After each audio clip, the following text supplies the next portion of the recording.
Subhanahu wa taala. Selanjutnya marilah kita dengarkan bersama ceramah agama yang insyaallah akan disampaikan oleh guru kita Al-Mukarram Al-Ustaz Kiai Haji Mansur Baba LC. Kepada beliau dengan hormat dipersilakan. Sallu ala Nabi Muhammad.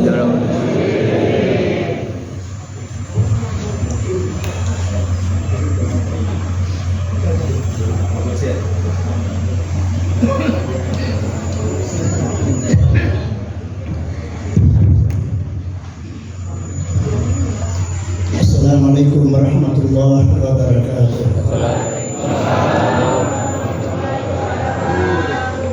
Alhamdulillahirabbil alamin. Wal 'aqibatu lil muttaqin. Wala 'udwana illa 'alal zalimin. Wassalatu wassalamu ala asyrafil anbiya'i wal mursalin sayyidina Muhammadin wa ala alihi wa ashabihi ajma'in. Amma ba'd. Alhamdulillah, kita sama panjatkan kehadirat Allah Subhanahu wa taala atas segala limpahan rahmatnya sehingga kita dapat hadir dan berkumpul di tempat ini untuk bersama-sama berdoa, bermunajat kepada Allah Subhanahu wa taala, khususnya kepada almarhum Haji Suparmin dan kepada seluruh keluarga dan hamba tulang kita, terutama yang sudah disebutkan namanya tadi. Mudah-mudahan doa kita diijabah oleh Allah Subhanahu wa taala. Dan mereka semua insyaallah akan mendapatkan manfaat dari doa itu sendiri. Salam dan salam kepada junjungan kita Nabi besar Muhammad sallallahu alaihi wasallam beserta seluruh keluarga dan para sahabatnya. Bapak para ibu yang dirahmati Allah, terutama kepada keluarga almarhum Haji Suparmin, saya mohon maaf karena pada malam ini bisa hadir. Saya masih sejak tahun 90-an sudah berkenalan baik dengan almarhum sekeluarga. Pak Bowo ini masih kecil, juga saya adalah masuk keluarga besar dari keluarga Jawawi. Saya masih pembina sejak zaman Pak Haji Kisman, Pak Almarhum Abdul Razak, Pak Ainul Gur, termasuk Pak Rabu yang masih ada sekarang ini, dan Pak Suranto serta lain-lain. Mulai tahun 1984 saya sudah bergabung dengan keluarga Jawawi. Oleh karena itu, bagi yang masih saya ketemu itu, saya tidak asing dengan mereka seperti Pak Rabu karena masih sama-sama sejak dari zaman dahulu kala. Saya mendapat tugas malam ini untuk tausiah kepada saya dan kita semua. Saya teringat dengan pesan penyampaian dari seorang sahabat yang sangat dekat dengan Nabi besar Muhammad SAW, Anas bin Malik radhiyallahu anhu. Beliau ini sempat menjadi khaddam, pembantu rumah tangganya Nabi selama kurang lebih 10 tahun. Dan setelah itu menjadi sahabat yang dekat dan banyak meriwayatkan hadis-hadis beliau. Di antara penyampaian yang disampaikan oleh Anas bin Malik radhiyallahu anhu kepada kita semua, mereka yang hidup di zaman dulu dan kita semua, beliau menyatakan, innal arda tunadi kulla yaumin bil kalimatil atiyah, bahwasanya bumi yang kita pijak, tanah yang kita mondar-mandir di atasnya setiap hari ini, tanah yang menjadi asal usul manusia ini sebenarnya selalu berbicara, menyampaikan pesan, peringatan kepada kita yang mondar-mandir di atasnya. Cukup banyak yang disampaikan oleh tanah, tapi saya tentu membatasi waktu pada malam ini. Apa pesan tanah? Ya ibna Adam, tas'a ala dhahri wa masiruka fi batni. Wahai anak cucu Adam, kita semua. Cuma kita tidak tahu kita ini sudah cucu yang keberapa. Yang jelas kita adalah bagian dari cucunya Nabi Adam alaihissalam. Masuk di dalam penyampaian yang tadi. Tas'a ala dhahri wa masiruka fi batni. Hari ini engkau berjalan di atas punggungku. Hari ini engkau mondar-mandir di atas punggungku. Tapi jangan lupa, besok atau lusa, cepat atau lambat, engkau akan masuk ke dalam perutku. Almarhum 40 hari yang lalu masih mondar-mandir di atas punggung bumi ini. Bahkan sebelumnya, tahun lalu menjelang Ramadan, beliau silaturahmi ke rumah saya, menyampaikan permohonan maaf jarang ketemu karena sering di Jawa. Cerita-cerita sejenak, pamit. Kurang lebih seminggu sebelum Lebaran muncul lagi dengan naik sepeda sambil olahraga katanya. Datang lagi ke rumah saya silaturahmi. Setelah itu beberapa waktu kemudian nanti ketemu di rumah Pak Jinardi dalam rangka umrah dan tempat-tempat yang lain saya bertemu. Karena saya berkenan, bahkan pergi ibadah haji sama-sama dengan istri saya. Saya termasuk yang membimbing keberangkatan ibadah haji kepada almarhum pada waktu tahun 96 kalau saya tidak salah atau 96. Pada waktu itu masih di atas punggung bumi. Tapi sekarang beliau sudah 40 hari berada di dalam perut bumi. Orang-orang tua kita terdahulu adalah mereka yang pernah berada di atas punggung bumi, tetapi sekarang mereka sudah berkalang-kalang di dalam perut bumi. Kita hari ini masih mondar-mandir, masih beraktivitas sesuai profesi kita masing-masing. Tapi kata tanah, jangan lupa, jangan lalai. Besok atau lusa, cepat atau lambat, giliran Anda akan tiba. Karena semakin bertambah umurnya seseorang, itu dalam hitungan di atas kertas menunjukkan bahwa sudah semakin dekat giliran kita masuk ke liang lahat. Biasakan ada yang ulang tahun yang ke-50, Masya Allah, ulang tahun emas 50 tahun. Saya 3 malam lalu hadiri ulang tahun seseorang yang ke-76. Bergembira 76 tahun kita baca doa, ya harapan kepada Allah. Tapi kalau umurnya 77 tahun, lahiriahnya dia umur panjang, tapi pada hakikatnya 1 tahun lagi dia akan meninggal dunia. Kita juga demikian. Dengan berakhirnya 2023 sudah bertambah umur kita 1 tahun. Tapi apakah dengan bertambahnya umur itu sebagai tanda bahwa kita umur panjang? Tidak. Umur panjang di atas coretan, umur panjang di atas tulisan, dan apalagi di ASN. Dia bilang bertambah umur saya, tidak lama lagi saya pensiun. Pensiun itu bagi ASN.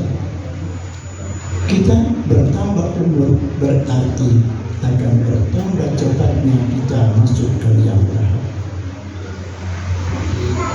Oleh karena itu, usaha apa saja yang kita geluti, pekerjaan apa saja yang kita lakukan, bismillah.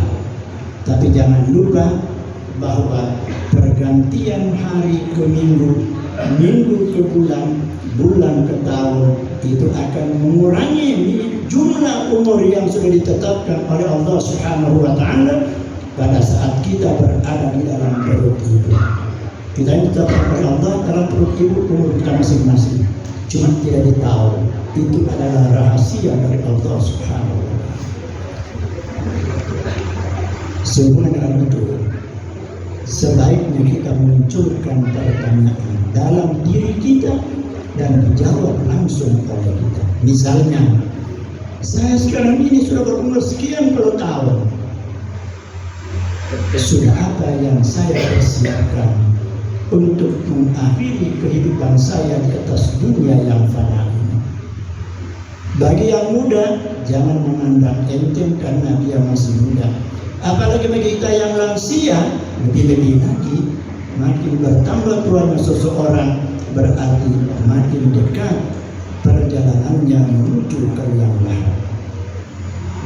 Itu peringatan dari tanah ini yang pertama. Yang kedua kata tanah, ta'si ala dhahri wa tu'adzabu fi batni ya ibn Adam, wahai anak cucu Adam, di atas punggungku engkau senang berbuat maksiat, berbuat pelanggaran, tetapi ingat, cepat atau lambat engkau nantinya akan mendapat siksaan di saat telah berada di dalam perutku.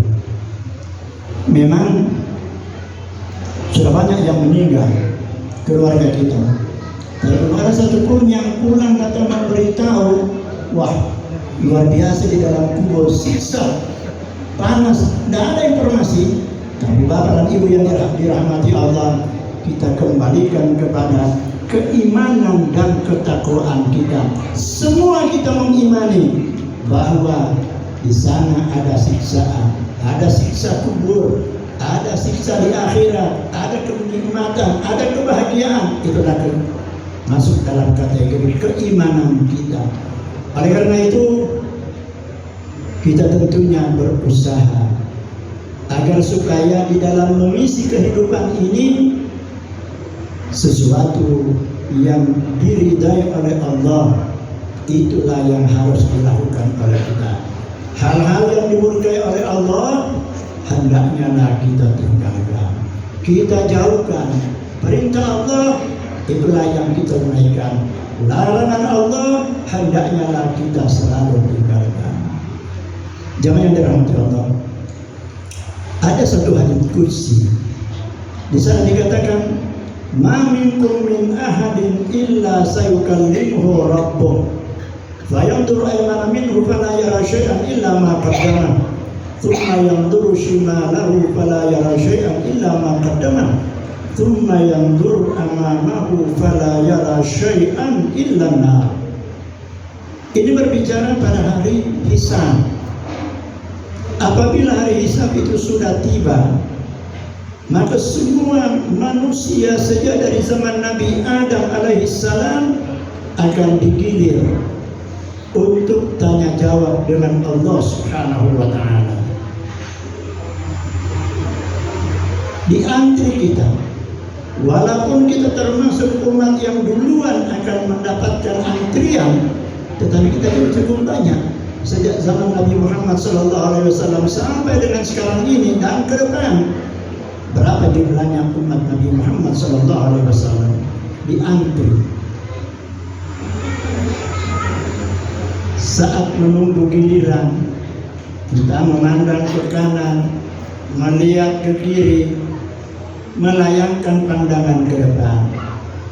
Riwayat itu menyatakan, di saat kita melihat ke kanan dan ke kiri, fala yara syai'an illa an-nar illa ma qaddama. Tidak ada yang dia lihat, tidak ada yang dia saksikan di kiri dan kanannya, kecuali apa yang sudah didahulukannya selama hidup di atas dunia ini. In khairan fa khair wa in syarran fa syarr. Kalau dia mendahulukan kebaikan, maka hasil daripada kebaikan itulah yang dia akan saksikan di kiri dan kanannya. Tapi kalau dia mendahulukan kejelekan, maksiat, pelanggaran, maka akibat daripada perbuatan itu pula lah yang dia akan saksikan di kiri dan kanannya.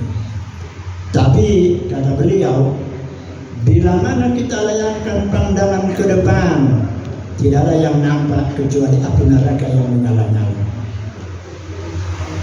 Mau mundur tidak bisa. Semua orang dari belakang menuju kepada kita, menuju ke depan. Mau serong tidak ada jalan. Mau mutar apalagi. Kalau kita punya anak-anak biasa keluar dari rumah naik motor, SIM dia tidak bawa. Atau memang tidak ada SIM. Dia lihat ada polisi di depan, langsung dia cari jalan tikus ke atau langsung pulang. Ini tidak ada. Tapi alhamdulillah, junjungan kita Nabi besar Muhammad sallallahu alaihi wasallam memberikan resep kepada kita umatnya. Bagi kita yang tidak mau terjebak dengan api yang ada di depan, apa kata beliau? Fattaqun nar walau bisyikki tamrah. Kalau Anda tidak mau terjebak dengan api yang ada di depan sana, kata beliau, maka bertakwalah kepada Allah walaupun dengan bersedekah setengah dari sebiji kurma. Bapak sekalian, pernahkah Bapak bersedekah sebiji kurma dibelah dua, setengah disedekahkan, setengah Anda makan? Pernah itu? Saya yakin tidak ada. Apalagi Ramadan sudah dekat. Tadi dia sudah setengah kilo saya berikan, 1 kilo, tidak ada setengah biji. Tapi Nabi memberi contoh amal kita walaupun hanya sedikit, tetapi dikerjakan dengan baik dan benar dan semata-mata karena Allah, maka itu yang akan bermanfaat ketimbang dengan amal yang besar tapi ada unsur riya di dalamnya. Setengah dari sebiji kurma, kata beliau, mampu untuk menyelamatkan kita dari api neraka yang menyala-nyala di depan. Amal yang sedikit, insya Allah. Apalagi kalau amal yang banyak. Ini Ramadan sudah dekat, 31 hari lagi Ramadan. Tidak terasa. Kesempatan bagi kita yang bertemu dengan Ramadan untuk beramal dan beribadah serta melakukan amalan-amalan yang lain, bersedekah, mengeluarkan zakat, infak dan lain-lain sebagainya. Oleh karena itu, orang yang berbuat baik insya Allah akan mendapatkan balasan yang baik pula. Begitu juga yang berlaku jahat. Wa may ya'mal mithqala dzarratin khairan yarah wa may ya'mal mithqala dzarratin syarran yarah. Yang ketiga, ya ibn Adam, ta'kulul haram fi dhahri wa ta'kuluka didan fi batni. Wahai anak cucu Adam, di atas punggungku engkau suka mengkonsumsi makanan dan minuman yang haram. Ingat, di akhirat nanti di dalam perutku, berarti mulai dari alam barzah, engkau akan diperebutkan oleh cacing dan ulat. Makanan dan minuman yang haram. Apalagi kalau kita sebut minuman sekarang ini sudah luar biasa. Yang namanya narkoba luar biasa. Tujuannya apa? Ingin untuk mendapatkan hasil yang banyak, padahal tidak bermanfaat baik di dunia maupun di akhirat. Kenapa saya katakan di dunia tidak bermanfaat? Kalau sudah ketangkap, paling kurang 15 tahun dia nanti di belakang jeruji. Di akhirat, kalau dia tidak bertobat, berarti dia akan mendapatkan balasan yang lebih besar. Apalagi kaitannya dengan ibadah kita. Mereka yang suka mengkonsumsi, tapi di sisi lain juga suka beribadah. Rasulullah Shallallahu Alaihi Wasallam mengatakan salah satu hadisnya, "Man syaribal muskira lam tuqbal salatuhu 40 yauma," atau kama qala sallallahu alaihi wasallam. Kalau ada orang, seorang muslim yang taat beribadah, salat khususnya, tetapi dia juga rajin mengkonsumsi makanan atau minuman yang memabukkan, maka 1 kali dia makan dan minum, 40 hari ibadah salatnya tidak diterima oleh Allah Subhanahu wa taala. 1 kali minum 40 hari tidak diterima. Kalau hari-hari minum, bapak dan ibu hitung saja bagaimana yang akan dia dapat. Waliyah billah. Oleh karena itu, apa yang sudah dilarang oleh Allah mari kita tinggalkan. Mana yang disuruh itulah yang kita kerjakan. Dan ini tidak terlepas dari bagaimana kita menggunakan akal sehat kita. Tapi kadang-kadang kalau akal sehat kita yang sudah dipengaruhi oleh hawa nafsu, maka yang baik menjadi jelek, yang jelek menjadi baik.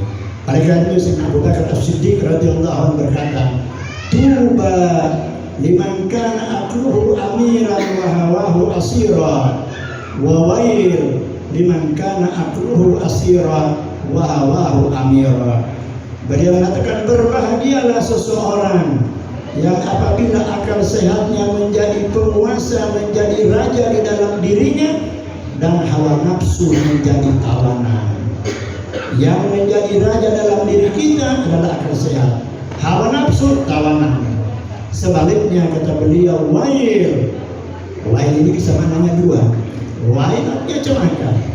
Yang mana yang kedua, wail neraka, yang orang celaka masuk di neraka wail. Wail man kana akluhu asira wa hawahu amira, yang apabila seseorang akal sehatnya itu menjadi tawanan dan yang berkuasa dalam dirinya adalah hawa nafsunya. Nauzubillah min dzalik. Yang berikut dua lagi mesti saya dua lagi. Ya. Yang berikut Tanah berkata, ya bani Adam, tamshi fi nurin ala dhahri wa taqau fi dhulumati fi batni.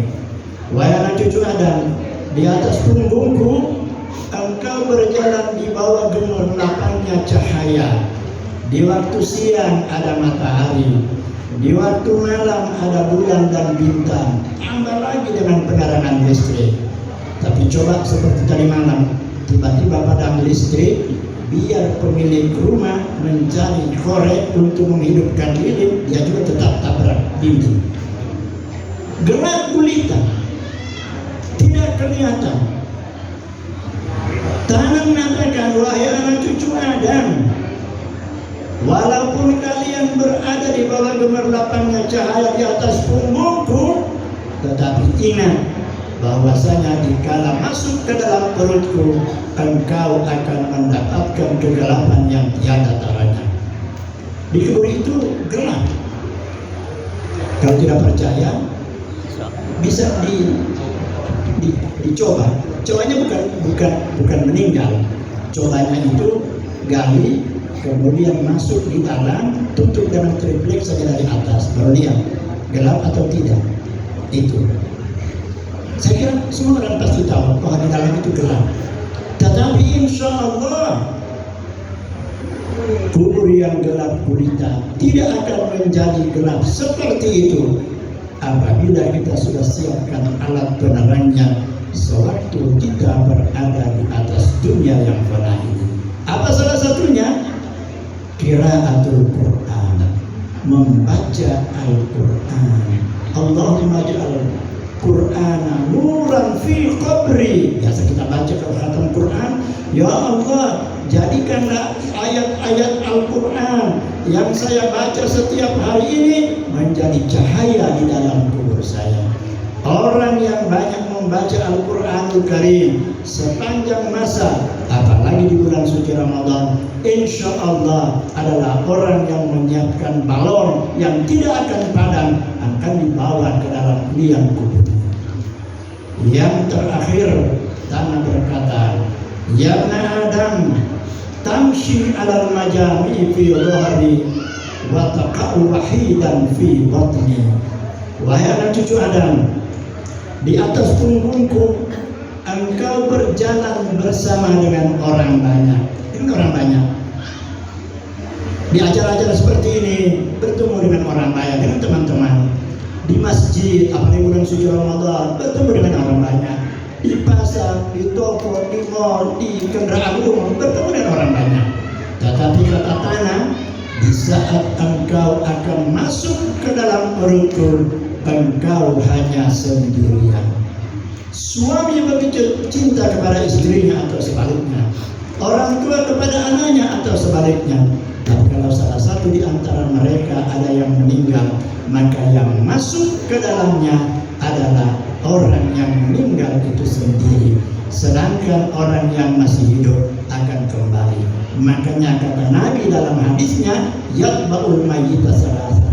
Kalau ada orang meninggal dunia, maka yang akan mengikuti dia itu ada 3. Malu, ahlu, wa amalu. Ada 3 macam. Fayarjiusnani wa yabqa wahid. 3 macam ini apa? Keluarga ikut pergi ke kuburan, harta ikut, harta yang maksud ikut itu bukan pohon kelapa kita, bukan tanah sawah, bukan gilingan padi, bukan itu, tapi adalah biaya yang digunakan sampai kita ke sana, penggalian kubur, kain kafan dan lain sebagainya. Dan yang ketiga adalah amal. Kata beliau, fayarjiusnani, hartanya pulang, keluarga itu pulang semua, tidak ada yang masuk ke liang lahat. Siapapun yang kaya raya, orang yang punya jabatan, ada pengawal, ada satpam, segala macam di rumahnya, naik turun mobil, dibukakan pintunya, tapi di saat masuk ke liang lahat hanya sendirian. Diingatkan oleh tanah kepada kita semua, yang bersedia masuk ke dalam hanyalah amal yang kita kerjakan selama hidup di dunia ini. Kembali lagi ke atas, yaitu amal kita sudah cuma 2, yang baik dan yang tidak baik, yang terpuji atau yang terkutuk, yang diridai oleh Allah atau yang dimurkai oleh Allah Subhanahu wa Ta'ala. Mudah-mudahan almarhum ini khususnya insya Allah banyak kebaikannya, kebaikan kepada sesama manusia, begitu juga santunan sana sini. Saya tahu persis semuanya itu karena saya dekat dengan beliau. Kemudian ibadahnya alhamdulillah sudah pergi haji, mungkin sudah sampai 3 kali, umrah berulang kali. Semua insya Allah amal ibadahnya dijawab oleh Allah Subhanahu wa Ta'ala.